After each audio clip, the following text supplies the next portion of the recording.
Good morning, everyone. So welcome to the press briefing before the State of the Union. You know, I promised you on Friday that the left co-chairs, Martin Sturtevant and Manon Aubry, would tell you how we are fighting against von der Leyen's State of the Union that continues to hurt workers, the climate, sells us out through trade deals, and is complicit in genocide. And today, here we are. So we're going to start with Martin. Martin, please. Vielen Dank, Tom, und herzlich willkommen an Sie alle zu unserer Pressekonferenz. Ursula von der Leyen wird morgen ihre berühmte, vielleicht auch in Teilen berüchtigte State of the Union Adresse halten. Und wie immer wird sie mit großen Worten und sehr farbenfroh die Realität schildern. Wir wissen, dass in der Regel nach all den Ankündigungen wenig Konkretes folgt. Die Situation der Europäerinnen und Europäer hat sich unter Ursula von der Leyen, was die Lebensverhältnisse betrifft, massiv verschlechtert. 1/3 der Europäerinnen und Europäer lebt in prekären Verhältnissen. Die Situation der Demokratie ist in vielen Staaten schlechter geworden. Die Europäische Union hat kein Instrument gefunden, sich gegen autoritäre Bestrebungen, zum Beispiel in Ungarn, wirklich zur Wehr zu setzen. Und der Zustand auch der europäischen Industrie ist in Teilen katastrophal. Jeden Monat gehen allein in der Stahlindustrie 10.000 Jobs verloren. 10.000 Jobs jeden Monat in der Europäischen Union. Und dann kommt die Europäische Kommission auf die absurde Idee, einen Trade Deal mit den Vereinigten Staaten zu unterzeichnen. Nein, sie unterzeichnet ihn sich nicht. Sie wirft sich vor Donald Trump in den Staub, gibt der Erpressung nach, kapituliert de facto. Und dieser Trade Deal wird dazu führen, dass auch hier in der EU das Gross Domestic Product, also das Bruttoinlandsprodukt, noch weiter zurückgehen wird, dass die Industrie noch stärker unter Druck gesetzt werden wird und dass noch mehr Arbeitsplätze verloren werden. Das heißt, dass an dieser Stelle auch die sozialen Sicherungssysteme stärker unter Druck gesetzt wird und die Lebensrealität für viele Europäerinnen und Europäer durch diesen Trade Deal verschlechtert werden wird. Die Antwort wird morgen heißen, wir müssen die Wettbewerbsfähigkeit steigern. Das hat Frau von der Leyen ja schon angekündigt, dass sie einen großen Fokus auf Wettbewerbsfähigkeit legen will. Die Wettbewerbsfähigkeit, die sie meint, hat einen Riesenhaken, einen Riesenfehler. Sie denkt, dass Wettbewerbsfähigkeit hergestellt werden könnte dadurch, dass man Standards senkt, sowohl im Umweltbereich als auch im Bereich des Arbeitnehmerinnenschutzes als auch soziale Standards. Wir sagen, Wettbewerbsfähigkeit wird darüber hergestellt, dass wir massiv investieren in die Zukunft unserer Industrie, in die Infrastruktur, aber auch in Forschung und Entwicklung, in die Menschen in der Europäischen Union. Und das ist genau der Punkt, der uns zentral unterscheidet von dieser Kommission, die nichts weiter kann, als schlechte Handelsverträge zu unterzeichnen. Wir investieren in die Zukunft und in die Menschen in der Europäischen Union. Wir werden Frau von der Leyen morgen sehr kritisch prüfen, bei allem, was die sozialen Fragen betrifft. Das ist unser Job hier als Linke im Europäischen Parlament, Sozialpolitik so stark zu machen, dass die Interessen der arbeitenden Familien im Zentrum auch europäischer Politik stehen. Frau von der Leyen hat in den letzten Jahren immer wieder was versprochen. Ich weiß nicht, ich kann mich erinnern, ich glaube, sie hat 5-mal irgendwas gesagt, dass man die Housing-Situation verbessern müsste, dass man was gegen die Lebensmittelpreiskrise unternehmen müsste, dass die Energiepreise für die Bürgerinnen und Bürger gesenkt werden sollten, hat in diesem Zusammenhang ein neues Energiemarktdesign versprochen, das nie gekommen ist. Sie hat keine Maßnahmen ergriffen, damit die Lebensmittelpreise für die Menschen sinken. Und jetzt hat sie wieder gesagt, sie möchte was zu Housing erzählen. Ich vermute, das wird das Gleiche sein, was sie immer erzählt, was völlig ineffektiv gewesen ist. Wir halten diese Kommission für blind auf dem sozialen Auge. Und die Ankündigung der Kommission selbst im europäischen Semesterbericht, dass die Mitgliedstaaten angehalten werden, bei Rente, bei Gesundheit und bei Sozialleistungen zu kürzen, das zeigt, in welche Richtung diese Kommission auch im Bereich Sozialpolitik gehen möchte. Das wird unseren erbitterten politischen Widerstand finden. Das kann ich Ihnen an dieser Stelle schon versprechen. Zur Außenpolitik wird sich Manon gleich auch noch äußern in diesem Zusammenhang. Es wird ein weiterer unserer Schwerpunkte. Die Situation in Gaza ist unerträglich. Sie geht über alles Vorstellbare hinaus und die Europäische Kommission, europäische Politik weigert sich, in jeglicher Form Druck auf die Regierung von Benjamin Netanyahu auszuüben, um diesen elenden Krieg endlich einzustellen.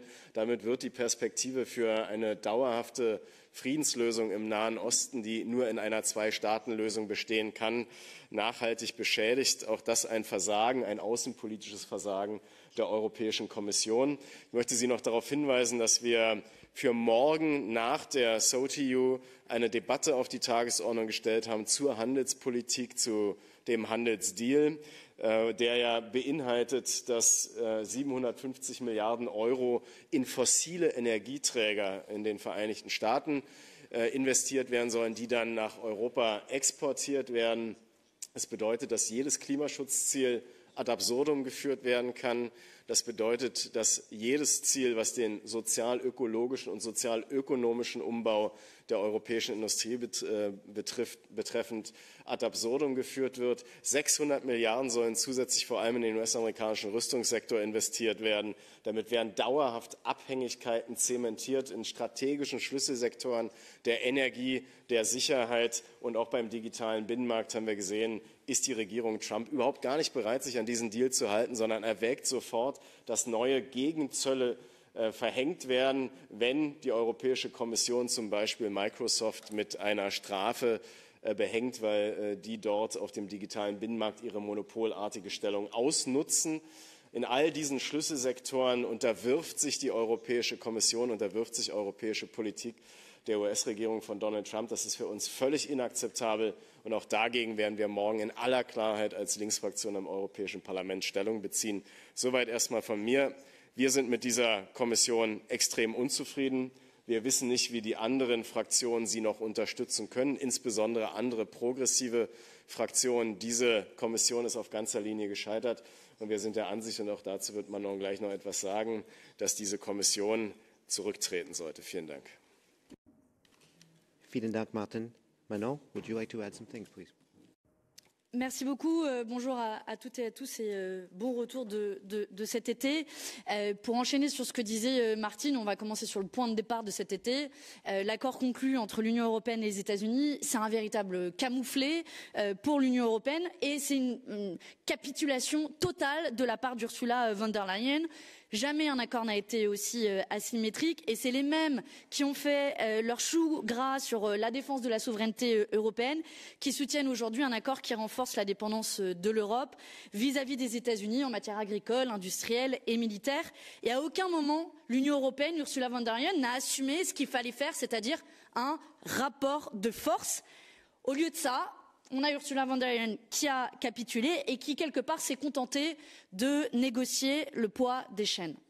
Mais une trahison avec la Commission européenne peut en cacher une autre. Et vous avez certainement vu que la Commission a officiellement proposé la signature de l'accord entre l'Union européenne et le Mercosur, ainsi que d'un nouvel accord avec le Mexique.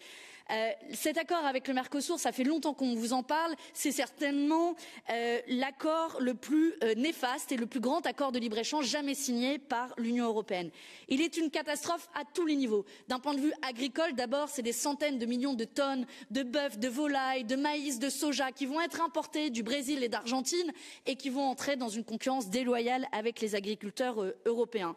Cette concurrence déloyale, elle se double d'un scandale sanitaire puisque ce ne sont pas les mêmes règles sanitaires et environnementales qui s'appliquent et notamment un tiers des pesticides qui sont autorisés au Brésil sont interdits dans l'Union européenne. Les seuls qui vont gagner, c'est évidemment l'agro-industrie. Mais c'est enfin un scandale aussi écologique puisque cet accord se fait au détriment de la forêt et donc participe à la déforestation en Amérique latine et évidemment participe à l'augmentation massive des gaz à effet de serre. Et le problème, c'est que Ursula von der Leyen, elle se contente pas de signer au nom des Européens un accord qui bafoue l'intérêt général, elle le fait aussi en piétinant la démocratie, puisque avec le changement de base juridique, cet accord va contourner la validation des parlements nationaux et l'unanimité des États membres. Et je ne parle même pas, au milieu de ce marasme démocratique, de la capitulation d'un certain nombre d'États membres, comme Emmanuel Macron, qui avait promis qu'il s'opposerait à cet accord et qui, au final, prétend avoir arraché un succès à la Commission avec des soi-disant garanties pour les agriculteurs, dont on sait que c'est une vaste opération de communication et une illusion totale, puisque ça n'a aucune dimension contraignante. Donc, pour résumer, pour cet État de l'Union. Madame von der Leyen et sa Commission entérinent la vassalisation de l'Union européenne, sabotent notre souveraineté industrielle alimentaire avec des accords de libre-échange à tour de bras, mènent une guerre sociale contre les Européens en organisant l'austérité à perpétuité, se rend complice du génocide à Gaza en refusant de prendre des sanctions qui s'imposent contre le gouvernement de Benjamin Netanyahou. Qui peut penser sérieusement que ça peut durer encore 4 ans? Encore 4 ans. Et c'est la raison pour laquelle, avec notre groupe de la gauche, nous sommes à l'initiative d'une motion de censure. Alors nous autres, les Français, on est plutôt bien placés pour parler. On a réussi à faire tomber le gouvernement Bayrou hier. Eh bien, nous avons un objectif très clair, faire tomber la commission von der Leyen. Et je veux lancer un appel et un avertissement ici à cette tribune en interpellant le groupe des Verts et des Socialistes. Vont-ils longtemps continuer à fermer les yeux sur cette nouvelle majorité qui se dessine entre la droite et l'extrême droite au Parlement européen? Vont-ils longtemps continuer à fermer les yeux sur la complicité de l'Union européenne dans le génocide à Gaza, sur les reculs en matière climatique? Ou vont-ils profiter de cette motion de censure pour envoyer un avertissement à Ursula von der Leyen? Je leur laisse évidemment répondre à cette question. Et un dernier petit mot rapide sur évidemment la situation à Gaza. D'abord, pour commencer, vous avez sans doute vu cette nuit la flottille de la liberté qui s'apprête à partir de Tunisie pour briser l'embargo humanitaire qui est imposé par le gouvernement de Netanyahou. Cette flottille a été attaquée par un drone. Dans un silence de nouveau assourdissant de l'Union européenne, alors je veux ici, depuis le Parlement européen, apporter tout mon soutien aux centaines des membres de l'équipage dont le seul crime est de vouloir apporter des vivres essentiels à un peuple, le peuple palestinien qui meurt actuellement de faim. Et les membres de la flottille sont, eux, l'honneur de l'humanité quand ils ont 1000 fois plus de courage que n'importe lequel de nos dirigeants européens qui restent jusqu'à présent bien silencieux. Et que les choses soient très claires. Les tentatives d'intimidation du gouvernement israélien n'atteindront jamais leur but et n'arrêteront jamais notre détermination à mettre fin à ces génocides, ni aujourd'hui, ni demain. Et les États européens, l'Union européenne doivent garantir une protection diplomatique comme l'a fait l'Espagne, parce que les seuls qui devraient être poursuivis, les seuls qui devraient être arrêtés, ce sont ceux qui commettent des crimes de guerre et crimes contre l'humanité, qu'est le gouvernement de Benjamin Netanyahou, et non ceux qui leur viennent en aide. Alors oui, cette semaine, nous avons pour la première fois une résolution. Il aura fallu 700 jours de génocide. Dans le même temps, on a eu 18 paquets de sanctions contre la Russie et nous n'avons toujours pas eu une seule sanction décidée par l'Union européenne. Alors oui, cette résolution, on l'a arrachée de haute lutte avec notre groupe de la gauche. Voilà, plénière après plénière, nous venons ici, et sans doute vous en avez marre, mais nous n'en avons jamais marre de notre combat. Nous venons plénière après plénière demander une résolution. Enfin, cette résolution arrive. Mais nous serons intraitables sur le fond. Nous voulons des sanctions, un embargo sur l'envoi d'armes, nous voulons la reconnaissance de l'État de Palestine, nous voulons la suspension de l'accord d'association entre l'Union européenne et Israël. Alors, enfin, l'Union européenne aura une voix importante et utile face au pire massacre qui est commis depuis le début du XXIe siècle. Je vous remercie. Merci beaucoup, Manon. And now it's time for questions. I imagine you might have some, so please state your name and your organization. We'll start right here, please, and then we'll go over here, please. Oui, bonjour, Virginie Malingue, Le Monde. Vous avez combien de signatures à ce stade pour la motion de censure? Et est-ce que vous pensez arriver aux 72?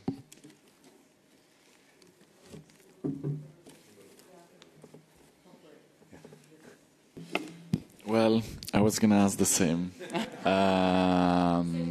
Perhaps I can ask something different.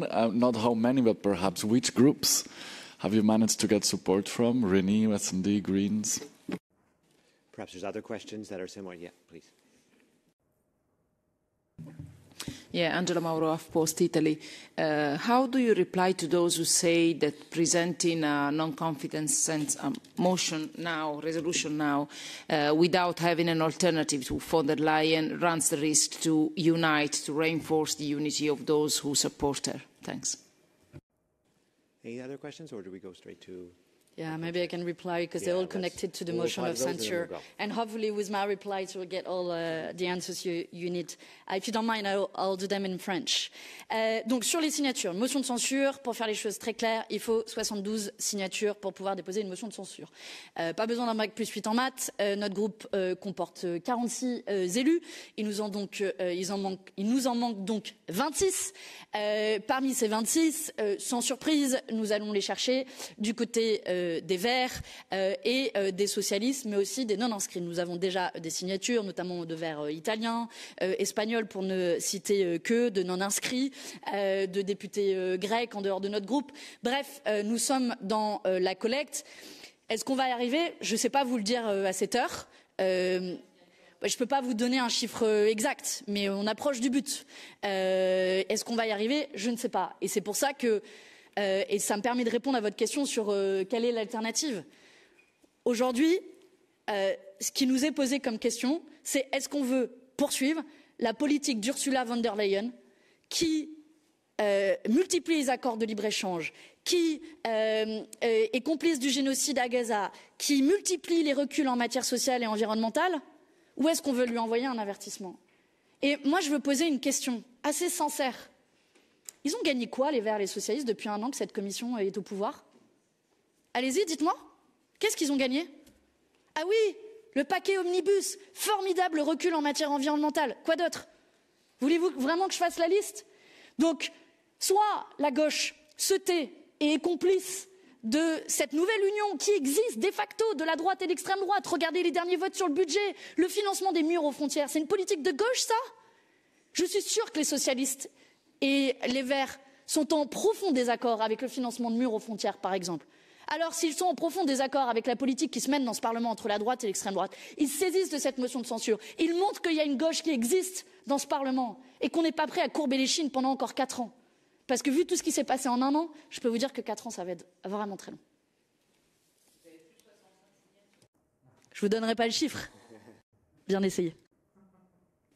Please, there, and then we can go here. Yeah, Andy Bounds from the Financial Times. If imports of soy from Brazil and Argentina are so bad, why do French farmers buy so much of it? And what should they buy instead? Thanks. And German farmers. Do you hear? Okay, I'll ask again. If imports of soybeans from Brazil and Argentina are so terrible, why do French and German farmers buy so many to feed their cattle? And what should they buy instead? Thank you.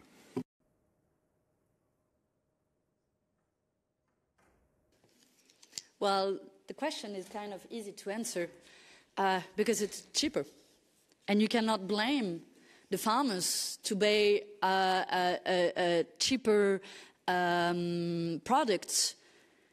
And as long as you open the borders and you decrease the price of the tariff, yes, for sure. But it will be the same for the consumer. You know, if you've got a choice between a very cheap beef coming from Brazil and a more expensive beef coming from France, well, guess what? People will most likely buy the beef from Brazil. But then comes the question is whether we are going to kill the European, especially French, German, Belgian, Irish farming industry. And it also comes with a cost, with a sanitary cost, because obviously the rules are not the same when it comes to pesticides, GMOs, etc. And it comes with an environmental cost.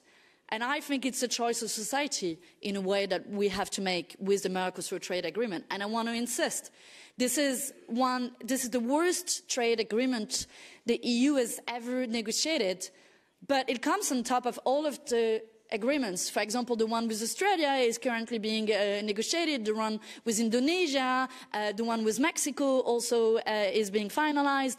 So at the end of the day, you know, if you import everything that you need while at the same time the EU farming industry can provide enough food to feed the whole European population, then I think you kill not only your food sovereignty, but you also kill the climate and destroy also the work of many farmers. So for all those reasons, I don't think there's any reasoning that works behind the Mercosur trade agreement.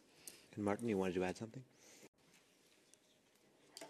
Vielleicht ganz kurz zur Einordnung nochmal dieser ganzen Freihandelspolitik. Wir sehen ja, dass mit einem unglaublichen Tempo gerade weitere Freihandelsabkommen geschlossen werden. Mercosur ist ja nur ein Exempel. Es gibt darüber hinaus Mexiko. Bis zum Jahresende wünscht sich auch die indische Regierung, soll Indien abgeschlossen werden.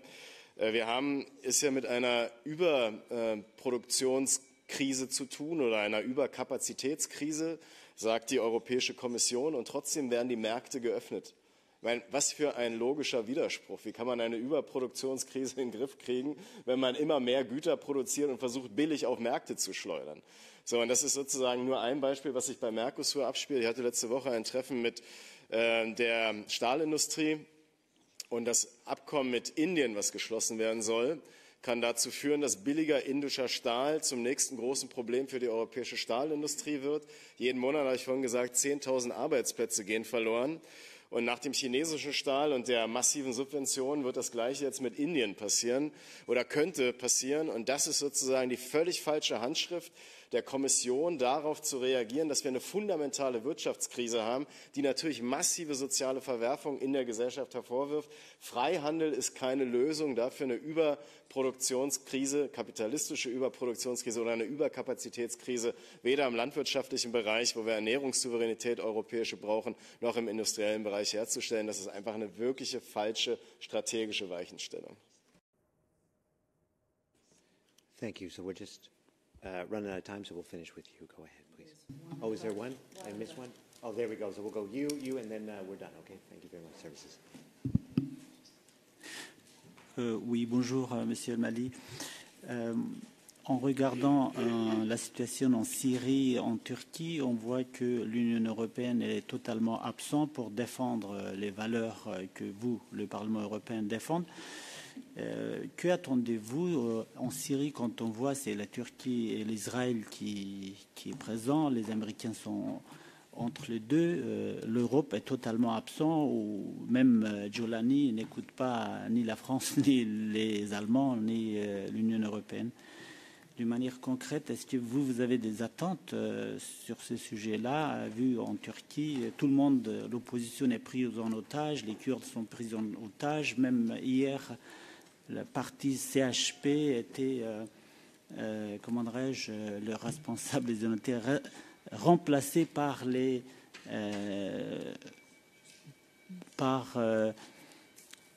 remplaceurs en fait de ce parti. Merci. Martin, please. Vielen Dank für die Frage. Wir werden heute Abend in der Fraktionssitzung einen Austausch mit Vertreterinnen und Vertretern der kurdischen Community haben aus der Türkei, aber wir werden uns auch zu der Situation in Syrien verständigen. Erstmal begrüßen wir natürlich den von der kurdischen Seite angestoßenen Friedensprozess in der Türkei, erwarten auch, dass die Europäische Kommission da klar Stellung bezieht und das unterstützt, dass Kaja Kallas sich entsprechend auch dafür einsetzt, dass Erdogan Schritte auf die kurdische Community zugeht, damit dieser lang anhaltende Bürgerkriegszustand in der Türkei überwunden werden kann und die kurdische Gemeinschaft dort auch entsprechende Minderheitenrechte garantiert bekommt. Für Syrien gilt das ebenso.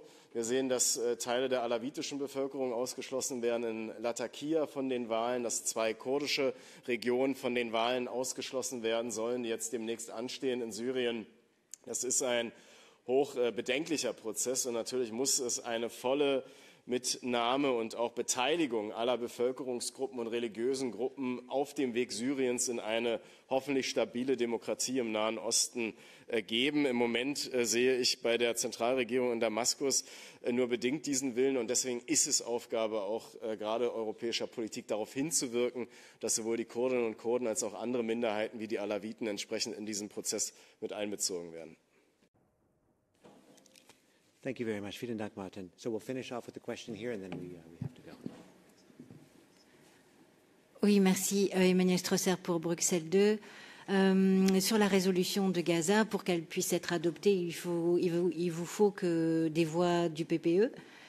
Jusqu'où vous êtes prêts à travailler et négocier avec eux? Quelles sont vos lignes rouges? Est-ce qu'il y a des dénominateurs communs qui peuvent ressortir? Ou est-ce que vous pouvez risquer qu'il n'y ait pas de vote, enfin pas d'adoption? Écoutez, à ce stade, ce que je peux vous dire, c'est qu'on est à l'étape des négociations. Donc, sans avoir le texte final, c'est difficile à vous dire. On aura une discussion en réunion de groupe ce soir, précisément, pour discuter de nos lignes rouges. Il y a les conditions pour lesquelles on peut signer la résolution, les conditions pour lesquelles on peut la voter, ce qui est aussi pas tout à fait la même chose.